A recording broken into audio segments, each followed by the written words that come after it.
Urusan maaf memaafkan itu urusan pribadi. Urusan hukum ya urusan hukum.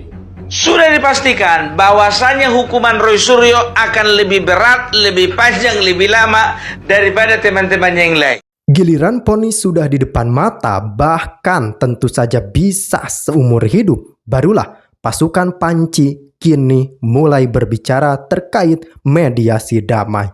Waduh, sepertinya ada yang makin kelabakan, ada yang makin panik total karena vonis benar-benar sudah berada di depan mata dan tentu saja Pak Jokowi kini memberikan balasan yang sangat-sangat nyelekit soal permohonan kata damai. Pak Jokowi di sini benar-benar menampar arogansi pihak penuding ijazah palsu dan tentu saja rekan-rekan tidak seenak jidat mereka ketika mereka di awal memfitnah, mencaci maki, menghina soal ijazah palsu, tiba-tiba usai gelar perkara khusus dan ijazah sudah ditunjukkan, kini mulai ada kata mediasi damai. Tentu saja Pak Jokowi pun akan memberikan balasan yang sangat telak bagi kaum penuding. Bahkan khusus Roy CS ini benar-benar hukumannya sangat-sangat mengerikan. Ini akan menjadi presiden yang sangat buruk ya.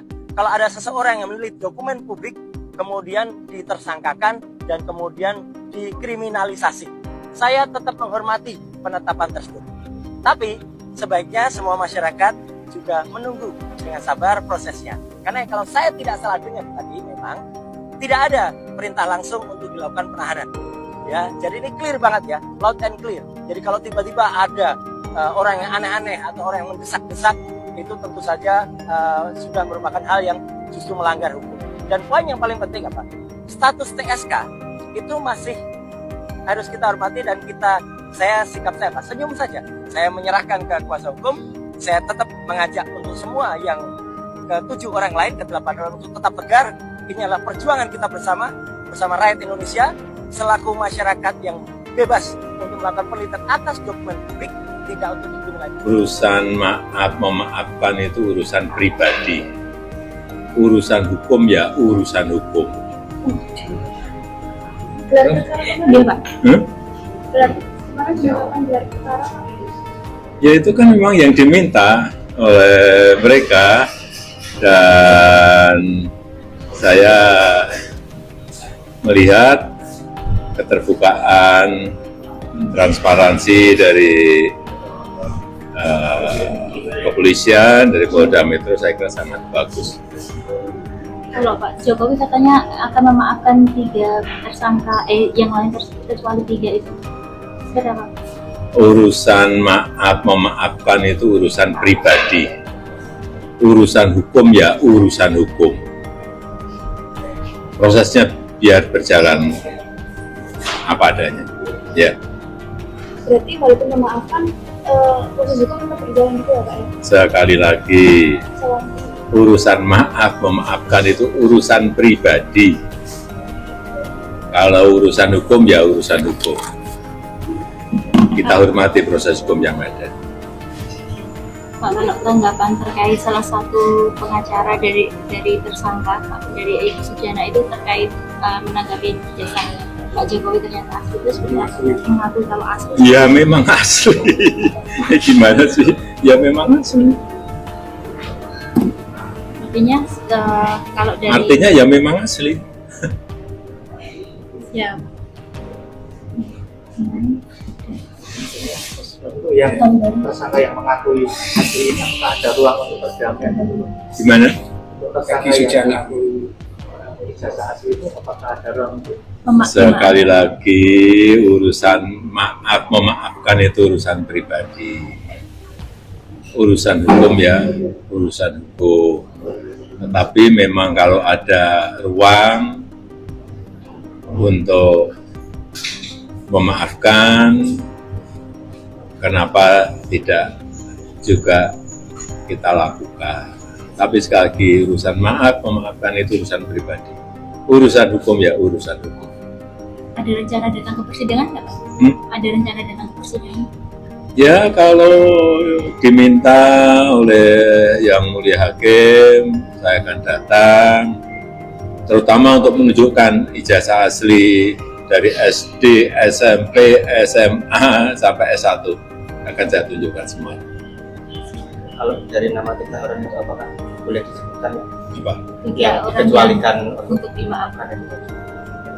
Kira siapa Pak yang meskipun Ya kita nanti. sudah tahu, lembaga publik kan mesti sudah tahu Pak. Nanti. Ya.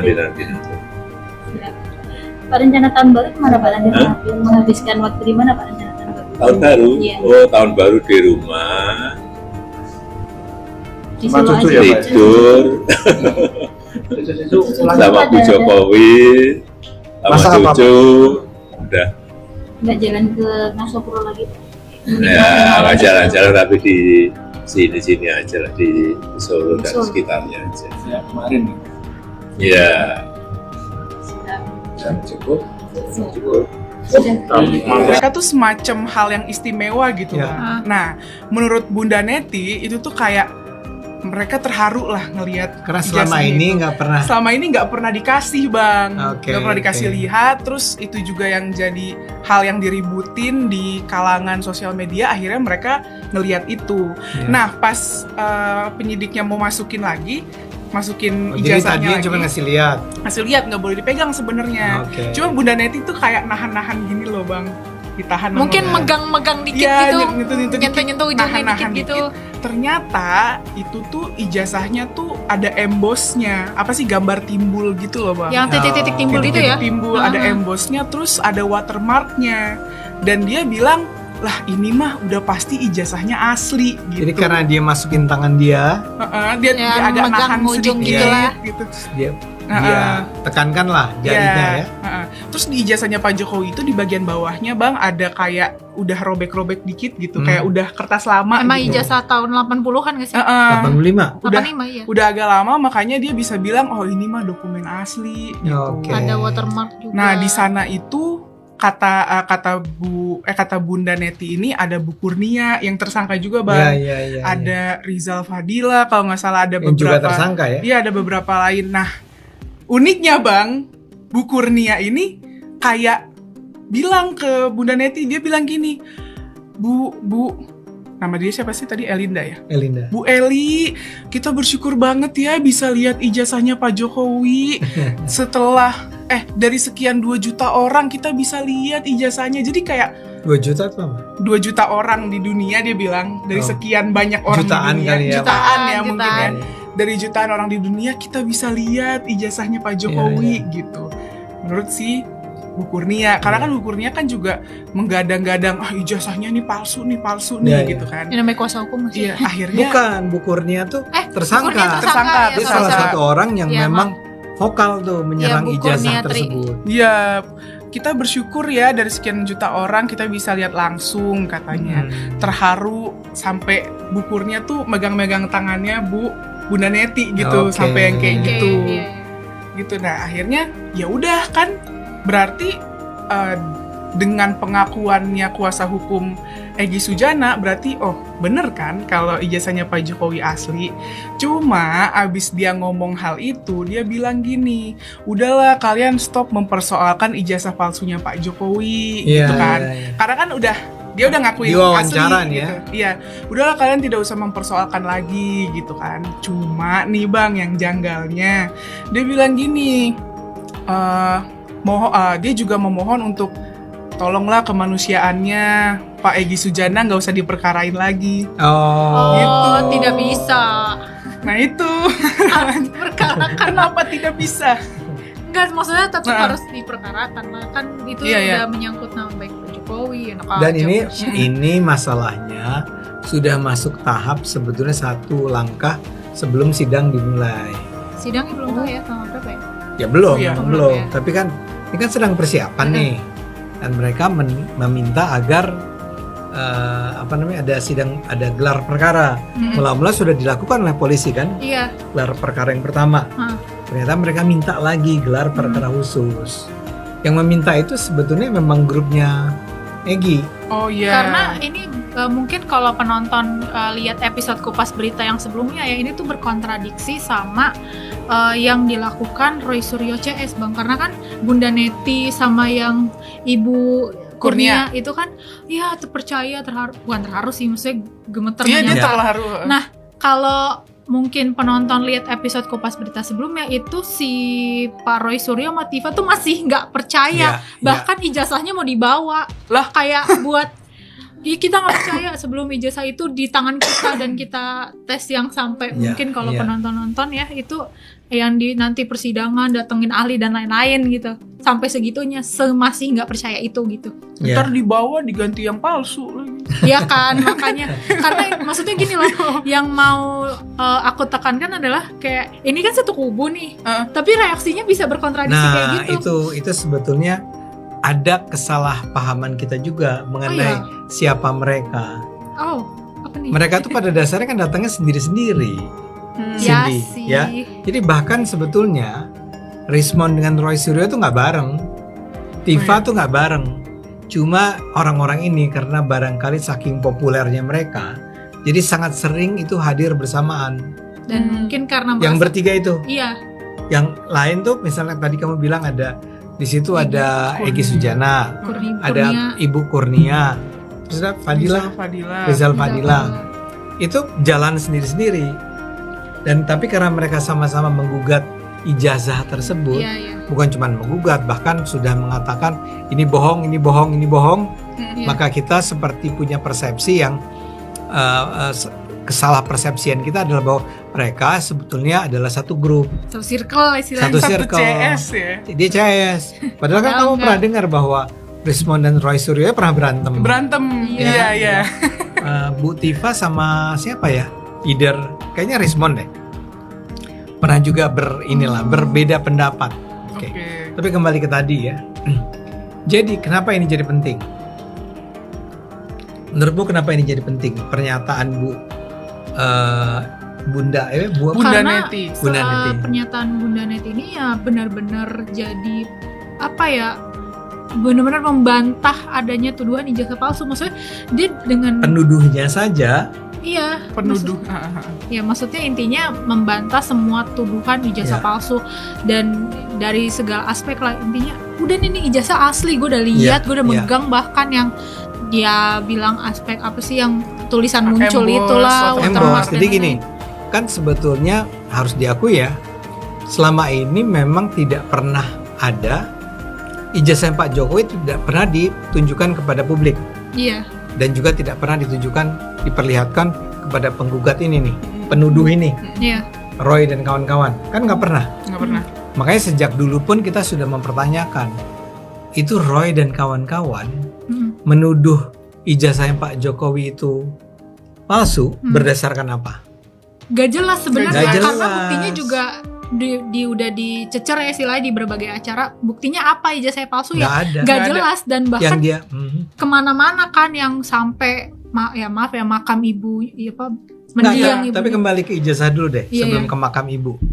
Kan dia selalu analisis gitu ya. Iya. Kan fotokopi. Iya. Ada sebuah fotokopi ijazah Jokowi, itu yang muncul di online. Iya. Dan itulah yang dianalisis. Ya kan itu kalau yang muncul di online udah pasti palsu dong Pak, kan di online. Belum tentu kan, bisa aja fotokopi bener, bisa jadi fotokopi beneran. Iya kan. Tapi sebenarnya mereka tidak pernah menganalisis secara pasti bahwa yang mereka analisis itu ijazah asli. Iya. Ya. Karena ya maksudnya kita juga waktu udah lulus pas tim ini kan kayak minta fotokopi dan lain-lain kan. Nah, sekarang jadi yang paling tepat untuk bisa menjadi bukti bahwa itu asli atau palsu adalah kalau kita semua pada dasarnya punya akses untuk mengetahui mana ijazah asli itu. Iya. Makanya mereka ngotot kan, tunjukin dong kalau emang ini asli, ini tunjukin dong. Seolah-olah mereka betul-betul percaya itu palsu, sehingga pasti Pak Jokowi tidak berani menunjukkannya kepada siapapun. Yang tentu saja adalah salah. Iya, betul. Kenapa? Karena Pak Jokowi sudah kok menunjukkan itu kepada siapa? Kepada KPU di daerah Solo tahun 2005. KPU Pusat. KPU Jakarta. KPU Jakarta pada tahun 2012. Kepada KPU Pusat pada tahun 2014, 2019. Jadi udah pernah dong dikasih. ditunjukin 2 kali lagi. Bahkan berapa kali tuh? Solo, Jakarta. Enggak, yang pusat. Yang pusat 2 kali iya. untuk presiden. Ya.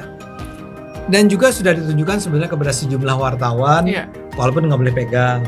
Iya. Sudah ditunjukkan juga kepada para relawan Jokowi, tapi juga nggak boleh pegang. Itu udah pernah. Udah pasti nggak boleh dipegang sih. Nggak boleh dipegang ini ya. Takutnya kan ada sidik jari mungkin atau tinta atau apa gitu kan. Atau misalnya orang ngejar. Iya main gemesan gitu kan misalnya. Ya kayak si Roy Suryo bilang, saya mau ambil, saya mau analisis. Iya kalau lu analisis. Kalau lu hilangin barang buktinya gimana? Diganti sama punya dia. Punya dia maksud. Nah jadi kunci nih yang ijazah asli ini. Oke. Nah pembuktian tentang ijazah itu asli atau palsu sekarang adalah yang kamu bilang emboss ya? Emboss iya. Yang bahwa tulisan yang muncul-muncul gitu. Tulisan yang muncul-muncul, timbul itu. Gitu, ya entah gimana mereka mengatakan kalau ada embossnya pasti asli. Nah, terus ada apa watermark ya? Watermark itu yang mana sih? Yang jadi kalau teks belakangnya tuh ada logonya gitu. Iya. Kampus apa gitu misalnya. Iya, kayak lambang Gajah Madanya lah ya. Iya. Iya. Pokoknya itu adalah indikator yang menunjukkan ini asli. Nah, untungnya si ibu lawyer ini berinisiatif. Dipegang. Masukin tangan. Emboss. Gerinjel nih. Iya ada watermarknya nih gitu. Ada watermark nih di belakang. Ya. Iya. Terus dia dengan tadi terharu bilang bener nih asli. Nah, menurut saya kayak kamu bilang tadi, ini adalah sekarang bukti yang sangat nyata nih. Sidang belum dimulai, tapi sekarang kita udah tahu. Ya dia kayak sudah mengeluarkan pernyataan di depan publik bahwa ya secara langsung ya istilahnya ijazahnya asli loh, lu udah nggak perlu lagi lah memperdebatkan palsu di bagian ininya, palsu ininya ini udah cukup asli ini pasti dijamin. Karena sebelum ini kan permintaannya adalah tunjukin. Ya. Sekarang udah ditunjukin. Udah nih pegang nih. Ternyata walaupun barangkali sebetulnya harusnya nggak boleh dipegang, tapi di ada beberapa lah ya yang terbuka ini dilihat lah. Dan ternyata yang megang kan bukan cuma si ibu itu kan? Ya infonya mungkin iya, tapi ya kan kalau dari ceritanya Bu Neti yang kan penting dia. Yang penting dianya. Ya. Tapi kayaknya korneanya juga pegang deh, enggak tahu juga. Iya. Oke.